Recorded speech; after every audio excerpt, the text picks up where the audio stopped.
वजाहत करके दस्यो भी आया जेड़ा अगर एक बाप दे 4 बेटे है, एक मर जाता है, वो जायदाद कटो, ओनू जायदाद मिलती नहीं मुड़ के।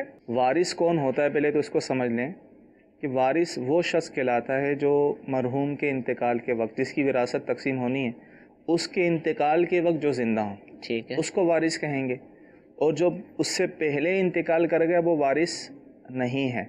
तो लिहाजा किसी शख्स के 4 बेटे हैं, एक बेटे का इंतकाल बाप की ज़िंदगी में हुआ और फिर बाप का इंतकाल हुआ, तो उसके जो 3 बेटे हैं उन्हीं को हिस्सा मिलेगा, और भी जो बेटे बेटियां हैं दीगर वारिस। लेकिन जो बेटा बाप की ज़िंदगी में इंतकाल कर गया है उसका हिस्सा नहीं, ठीक है।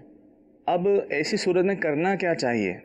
ऐसी सूरत में वालिद को ये करना चाहिए कि अगर उसकी ज़िंदगी में उसके बेटे का या किसी बेटी का इंतकाल हो गया है और वो शादीशुदा था, आगे उसके बच्चे भी हैं, तो उसे चाहिए कि उनके लिए कुछ वसीयत कर जाए, ठीक है। क्योंकि वारिस तो नहीं बनेगा, वो जानता है कि मेरे और भी बेटे हैं, इनकी मौजूदगी में मेरे पोता पोती जो मरहूम बेटे की औलाद है वो वारिस नहीं बनेंगे। तो ऐसी सूरत में उलमा फरमाते हैं कि उन्हें चाहिए दादा को कि अपने पोते पोतियों के लिए कुछ वसीयत कर जाएं कि मेरे माल में से इतना हिस्सा, और वसीयत जो है 1/3 तिहाई माल में से की जा सकती है।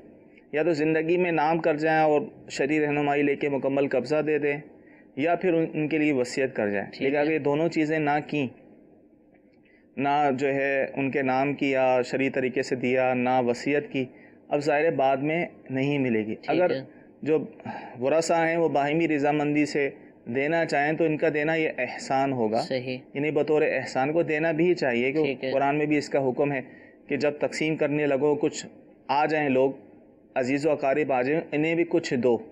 तो मुस्तहब है कि जो वारिस नहीं बन रहे तो उन्हें भी कुछ ना कुछ दे दिया जाए, लेकिन शरई तौर पे देना लाजिम नहीं होगा, ठीक है।